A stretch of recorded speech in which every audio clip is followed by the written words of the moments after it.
Welcome to the Market Frontlines. I'm Lindsay Melchuk. Now, tungsten is the metal everyone pretends is boring until the lights go out, until the planes stop flying, major defense systems falter, and military tech stalls out.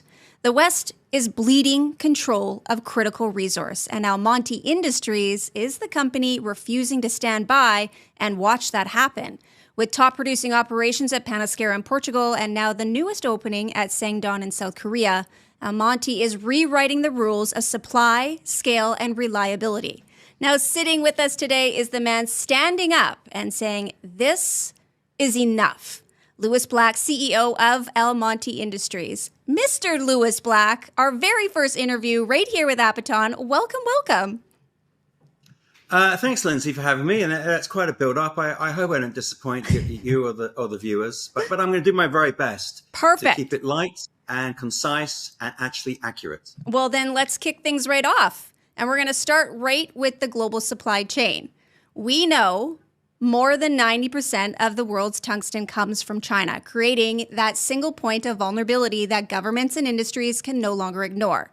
So while others talk about the problem, you're actively building that alternative. So how is Almonty positioning itself to become that stable supplier the West has been waiting for? Well, to be perfectly honest, by complete luck, because we've been in this a long time.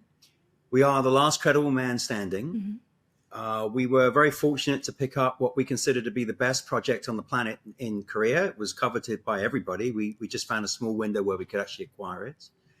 And we were able to finance it with the right people. Mm-hmm. We were able to put together governments to work with us, hard floor contracts, no caps on the upside.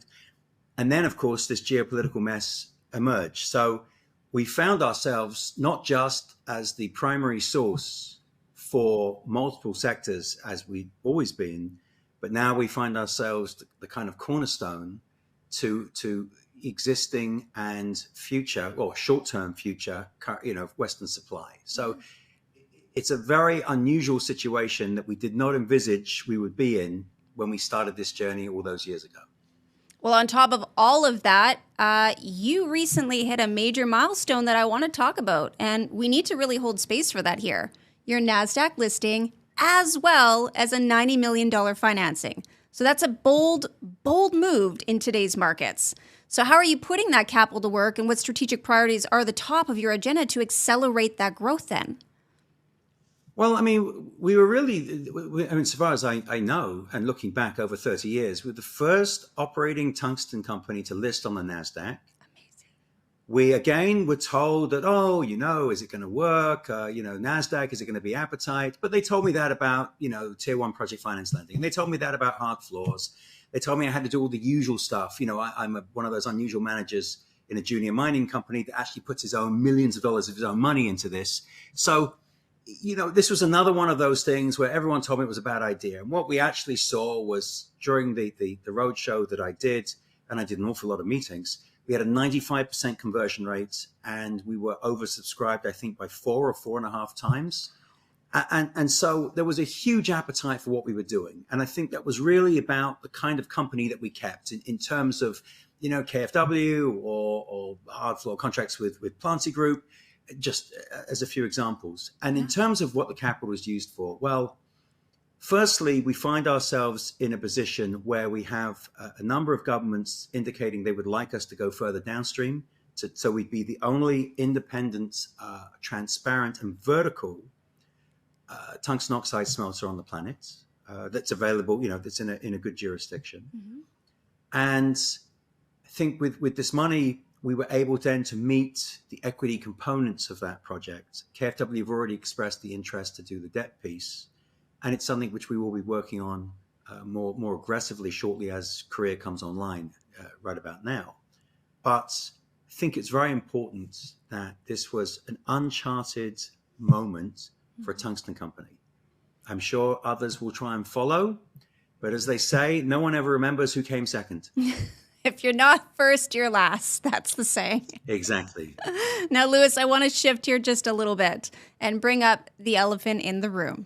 Geopolitics is another force that needs to step aside and, allow more to come in. So rising tensions are still happening, shifting alliances are still happening, and resource nationalism are shaping the entire critical minerals landscape. Where do you see that sharpest risk? And just as importantly, the biggest opening for tungsten producers operating outside of China's orbit? Well, I'm going to answer that question sort of, the end part of it first and then to the first part. Yeah. Firstly, I'd like to say quite clearly that, quite frankly, I can't stand any of my competitors on a personal note. But I need them all to succeed. And this is purely from a self-serving point of view. If my customers, and I love them all, but quite frankly, in terms of raw materials and building the supply chain, they're finding it difficult to get out of a paper bag. Right. Is that if they can't find material that's not Chinese, they will starve. And if they starve, I won't have anyone to sell to. So it is in my interest to see all of these projects that are coming out of the woodwork to be successful. Okay. There is an inherent problem, as has been seen repeatedly over the last 15 years, that if you don't know how to mine tungsten and process it, you will fail. So I've taken a decision that over the next 24 months, I'm going to play nice and I'm going to try and help, even if I don't own, because I need the sector to do better. If it doesn't, I'm done too. Okay. And so this is an important part of the strategy. And I think life without China, even if China comes back, you have to remember this is the third time this has happened. First in 2008, when they canceled all of the supply contracts out of China under force majeure, national security. Secondly, when in COVID, there was no shipping, so you couldn't get the material out of China into your sites. And now, of course, with the export permits, it's the third time. And I don't believe any of my customers are going to say, well, you know what, full time they'll be fine. I think reputationally, China is shot, which means I expect China to pivot more towards supplying even further downstream products, components, rather than actually turn the raw materials back on. So we are in a huge cusp of a fundamental shift in how we're going to have to work in this environment. And so for the next 24 months, I'm going to help, and then we can all draw our knives. I can draw my knives again and reassert my position. But until then, I need my sector to succeed. Okay. Well, then if we talk about that government, the role of the government support through all of that, building strategic supply chains requires more than just a vision. It takes the backing. So how does the support you've received from Western governments compare to what Asian counterparts are bringing to the table? And really, how does that gap help or hinder the progress of your sector, as well as Almonty specifically? Well, it's really that's really an unusual question, because that would allude to the fact that I believe that government should be involved in the development of a supply chain. That really is the reason we're in this situation in the first place, because that's exactly what China did. Are we looking just to transplant what China did now into the West?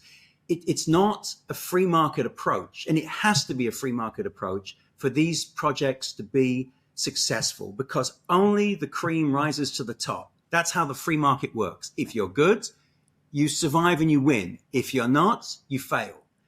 Now, I also understand that we're playing a catch-up. So I look at it, and someone asked me this earlier today, and I said, the best way I can think to describe it is US government is like dad. And he's saying to the kids, that's like people like me, here's some money, get out the house, I believe in you, I need what you're going to do, I love you, I respect you, build it for me. They're not saying, I'm going to give you the money to do it, here's the money for the rest of your life. They're just giving a little seed money to get you going. Right. And I think this is the best approach. I think giving someone that little bit of gas to go and change the world is much better than saying, as a government, let's change the world. Well, I mean, I love that answer. I mean, it really does sum up that it resonates more for people to understand. So thank you for that. Finally, Louis, let's talk about price momentum here. I mean, tungsten prices have been climbing, and the demand story as well. From defense to aerospace to semiconductors, it's only growing louder. So do you expect this price strength to continue, and really what the key demand drivers investors should be watching for over the next 3 to 5 years? Well, as probably, I'm probably one of the biggest investors in tungsten because I'm still here, and I've done this a long time. I see the current price as a reflection of the lack of 90% of the market being available. So that's what's driving this. But there's something else to consider. We've had a price band of 250 to 350 MTU for many years because of the Chinese subsidies to the mines. That was the subsidized price that existed. Those subsidies came to an end last year. I expect for those Chinese mines to maintain the same margins of sort of 12 to 18% that they've enjoyed for all those years with a subsidy, you'll need pricing somewhere between 450 and 550. That will be the bands. Right now we're at what, 650, but 450 to 550 to me is the mid to long-term price band. And all of my calculations are still done in the old format of 300, but there will be a resetting of price because this subsidy has gone. And because ultimately China, in my view, of course, and I'm by no means right on everything, but in my view, China has done this because in this instance, they are embracing the free market because they understand that to preserve a scarce and declining resource requires correct and efficient management. And when you receive a subsidy, you don't manage it correctly. Right. You know, like the Soviets or Venezuelans said, you pump seawater into your wells to inflate your production. This is no different.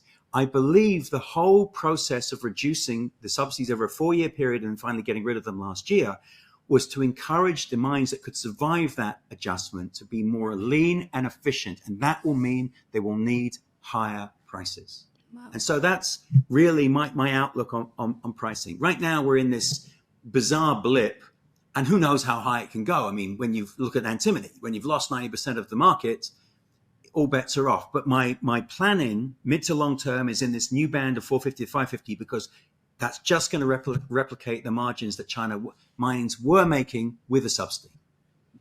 You know, Louis, it's always such an insightful conversation when you sit here, and I learn so much. Just when I think I know so much more about Almonty and so much more about the tungsten industry, you come along and just teach us so much more. So thank you again for sitting with us and for all of this, and do come back soon. Thanks very much, Lynn. Thank you for having me, Lizzie. Again, that was Louis Black, CEO of Almonty Industries, the leader steering one of the most critical tungsten suppliers in the world, with operations in Panasqueira, Portugal, and Sangdong in South Korea. Almonty trades on the NASDAQ under the ticker ALM and on the TSX as AII. If you aren't already tracking defense, if you aren't already tracking industrial and strategic supply chains, head over to almonty.com to find out why you should be.